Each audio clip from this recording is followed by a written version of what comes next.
All right. Hey, good morning, everybody. Welcome back to Coffee with Carl. Long time no see. I've actually missed y'all. Took the summer, took July off. Hope y'all had a good month. Was traveling a bit, so scheduling didn't work out to always be with y'all. So it was a little easier to just take the month off. But anyway, glad to have you. Thrilled to have our guest today, Coach Ray Tanner.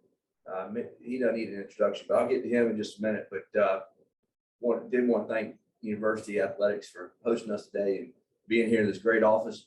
But let's recap a little bit what's going on nationally. Big news, job numbers come out. I was looking for Rich, but he got, I guess those numbers come out any minute now. I have not been on my Twitter account to see what's going on, but we're waiting to see what that's going to impact stocks, et cetera, for today. But this economy keeps humming, even though they're trying to slow it down. We're still seeing inflation at 40-year high, but unemployment still at a 50-year low, which is unbelievable that we're seeing this. I know many of y'all are having trouble still finding good people, or at least trying to fill out all the ranks, but we'll still have those issues for next foreseeable future, I would imagine. State level.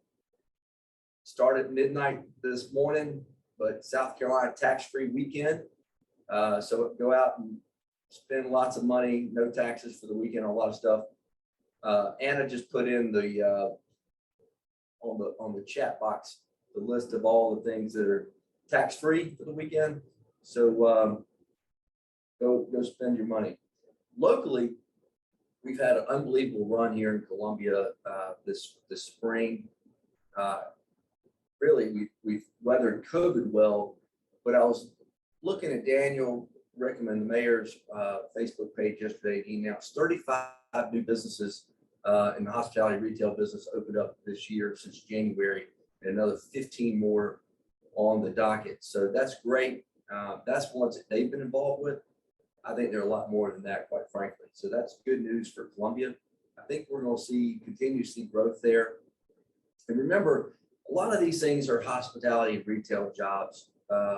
Thanks to the university and their growth, we have seen a resurgence of those hospitality and retail jobs over the last 5-6 years. But what you got to remember is little fish bring in big fish. And so what we hope to see coming down the pike is a lot more jobs and opportunities here in Columbia. So keep an ear out that.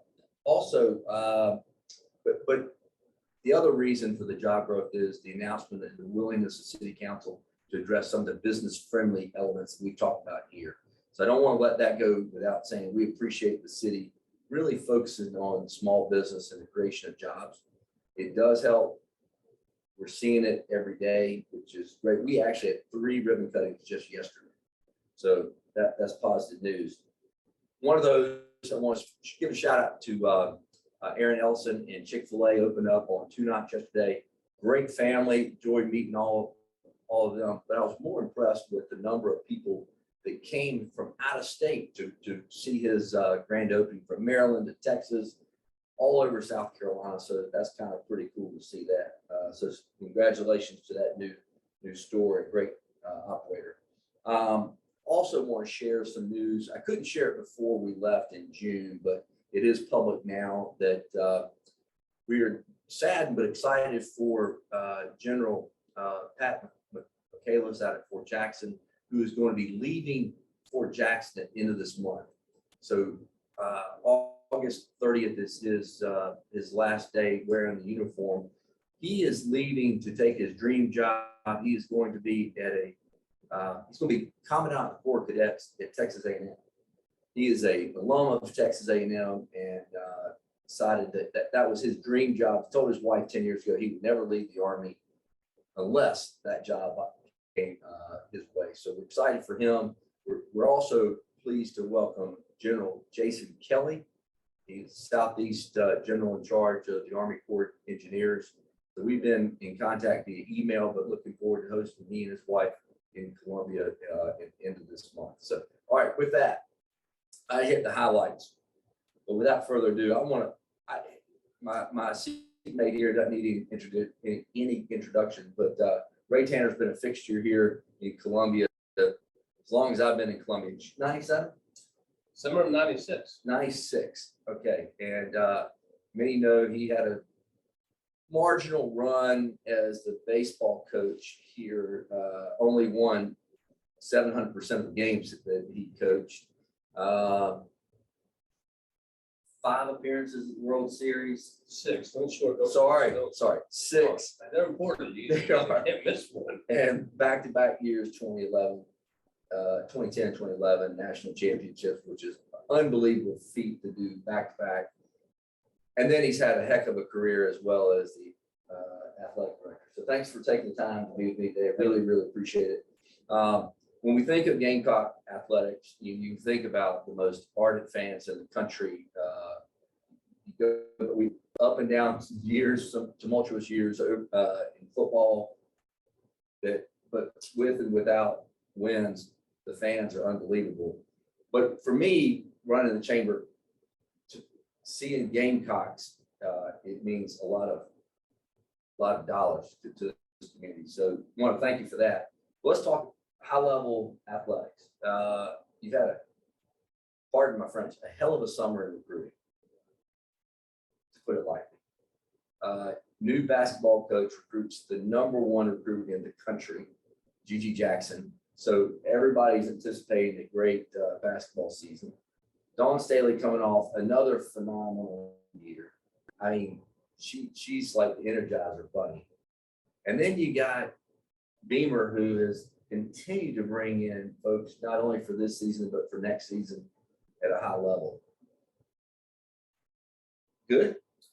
Well, I would say much like what your impact has been on the city is the university and the leadership that you just mentioned. The energy level is at a fever pitch. I mean, you'd like to follow that up with lots of wins, but you mentioned Coach Staley and what her women's basketball team has been able to do for the second time with a national championship. Aaliyah Boston, everybody's national player of the year, and that was phenomenal. And then we mentioned Gigi Jackson is going to be playing basketball here with Lamont Paris, our new coach, and the impact Coach Beamer's made in year 1. And it's about winning games. It's about a lot of things. You mentioned commerce. It's great for this city, for especially the activities that we have, football weekends, the economic impact.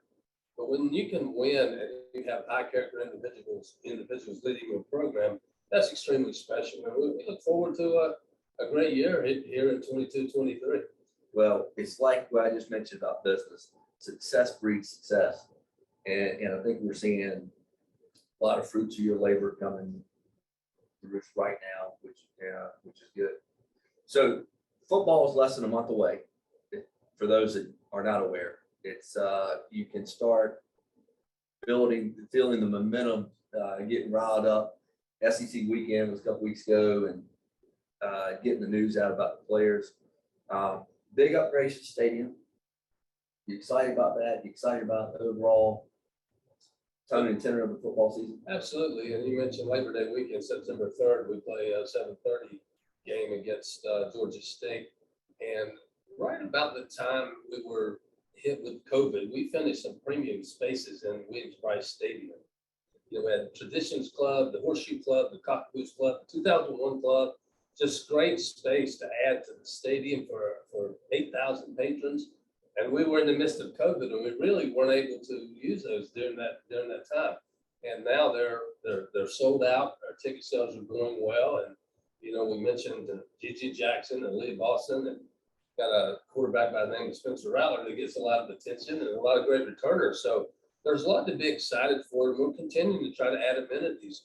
When I became the athletics director in summer of 96, I guess it was, not 96, it was, let's see, I'm 16, 2012. So this will be my 11th academic year. I mean, one of the things we wanted to do is upgrade, not only, you know, for facilities, fan amenities, but student athletic experience. You're here today in the Krager Athletics Village. It's a pretty nice spot. Yeah, this is about student athletes, and this building is the Rice Athletic Center. So it's very special. We provide great opportunities. We compete in a great conference. So, it's imperative that we do what we can, and being a part of this great city and this great state, we got to do our job as the flagship university in the state. So y'all know I don't blow a whole lot of sunshine, but let me just, since the last 11 years, since 2015, the entire University of South Carolina Athletics has had a GPA of 3.0 or higher for 29 consecutive semesters. Spring of 2020, big high of 3.7 GPA, which if those have kids in college, that's really impressive. You've had 3 national championships in this time, 16 SEC regular tournament championships. You signed Dawn Staley, Shane Beamer, Lamont Paris. That's a pretty good record. Thank you. And I'll tell you, you started with academics, and, we just got our returns from the spring. So we hit the 30 semester mark. Oh, that's awesome. 30 semester mark of the 3.0 better from our student athlete population. Currently, we have about 560 athletes in over 21 sports. And you get, certainly you get the scores, you get the games, you get the highlights, but you don't always get enough attention for what our students, our men and women do off the field. The community service, the things they do in the classroom, that's special. I mean, and I've been a part of it, from a distance. Obviously, I wasn't directly involved. They do the work, but that's a tremendous attribute that our student athletes have. That we're prepared for life. They get to play sports, and we look at that a lot. It's the big picture, but about 2% of all student athletes that play intercollegiate athletics get to play professionally. So that means 98% are going to be in the workforce. Right.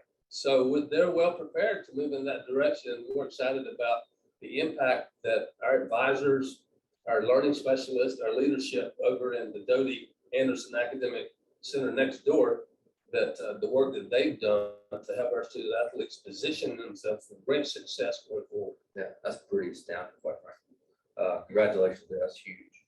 Let's talk about the changes in student athletes. We've seen it over years. Transfer portal has changed a lot of things, and now you've got NIL. On a high level, what do you see the changes coming in college athletics due to the NIL? Name, image, and likeness. Right, and there's still an evolution going on there. But let me back up just a second. About 5 years ago, we started cost of attendance. The NCAA allowed us to give our student athletes, I'll tell you, I've described it as a stack of spending money. We use it as cost of attendance for things that are non-academic. The scholarships are taken care of, whether they're partial or full, but we did cost of attendance. So they had some money to do things they needed to do outside of athletics. And then last year, we started the Austin Case Money, which was an academic award if they do well in the classroom and they're eligible. So that was another opportunity for gain. Now there's name, image, and likeness. And I like it. I think that it's a good thing. You see stories, you hear about things that you scratch your head. So those are the things we're guarded against. And I think that we have to make progress there, whether it's at the NCAA level, the conference level, or whether Congress intervenes. But it is apparent some guardrails are going to have to take place. But for a young person, just like anybody in this city, in business, if they can monetize off of their name, image, and likeness, should we forbid that? Now, as for a service rendered, and athletes are very, very marketable, and they should be able to monetize off of that.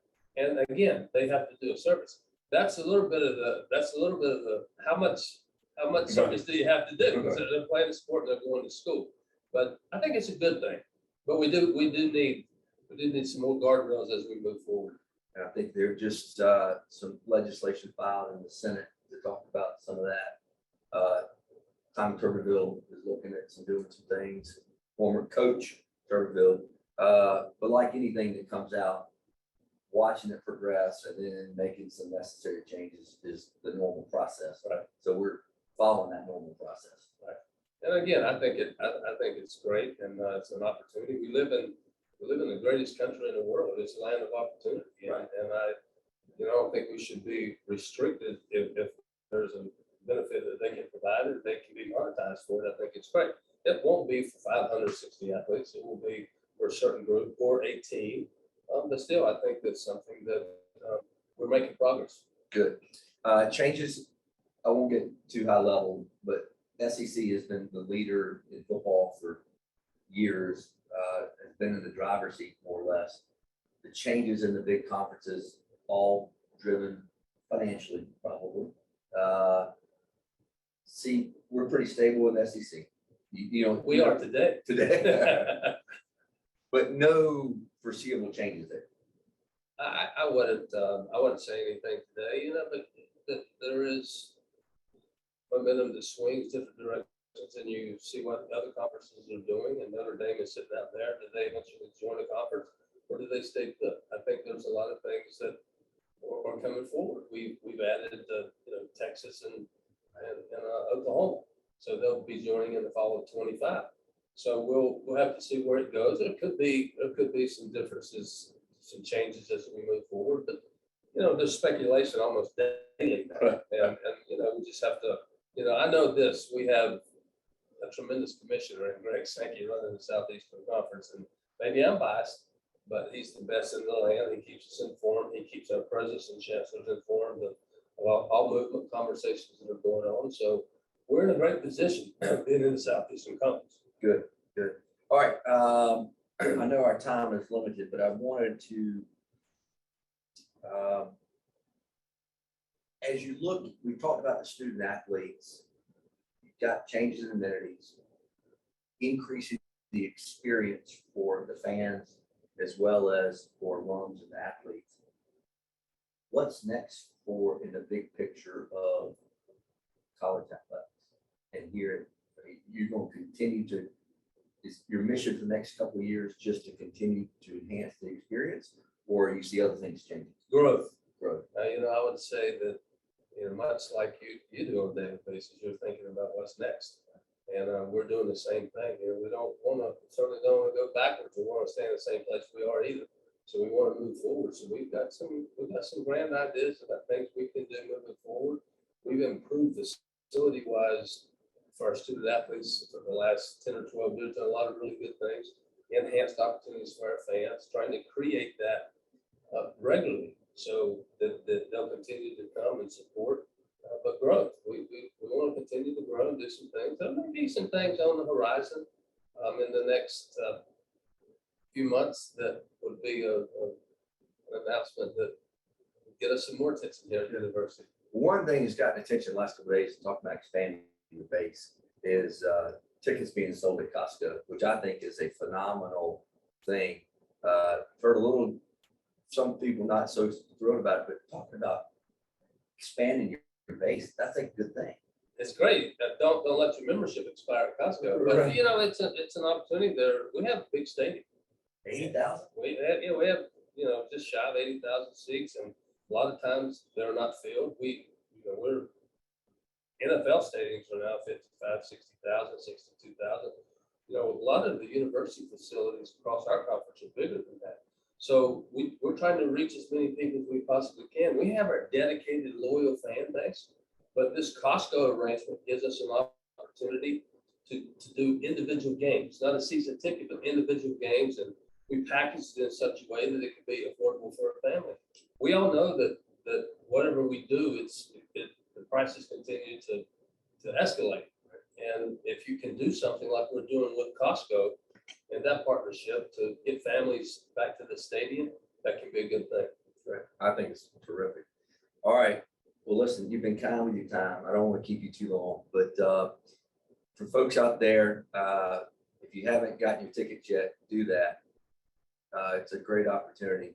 As Tom, Columbia College athletes are back on campus as well. So congrats to Tom and his. This is the second year of having both men and women athletics on his campus. So that's terrific. I'm trying to read any other big, you see anything out of that? Any kind of, okay. Sorry, I can't read too far. I'm getting blind. Old age is not for the faint of heart. So, well, listen, thanks for your time today. Guys, thank y'all for joining us with Coffee with Carl. It's always good to see your face. Yes, sir. How about one more shout out? Do it. For our brand new president. He's not brand new to the University of South Carolina, but Thank you. Dr. Amaritas, he's, I would say he's hit the ground running, but I'm not sure his feet are on the ground too much because he is moving. Yesterday, he visited with our football team. Today's their first official workout, and he was the #1 speaker, appropriately so. Yeah, absolutely. And so he visited yesterday, but we're delighted to have Dr. Michael Amaritas leading our university. Well, I tell you, he was, we had a breakfast for him back in July. It seems like it was months ago. It wasn't 3 or 4, but I've seen him 3 or 4 times in the last month, which is awesome. He's got more energy. It's on the move. He is really on the move. Smart guy. So we're excited to have him. So any last words for you? No, thank you. Thank you all for your support. We have a great city to be proud of, a lot of energy, and thank you for all that you do. And circle the dates for all our women's soccer's coming up, men's soccer, volleyball, and football on September 3rd. So hope to see you. Listen, thanks so much. Y'all have a good week. We'll see you next week. Same time, same bat channel, 9 o'clock next week. See you.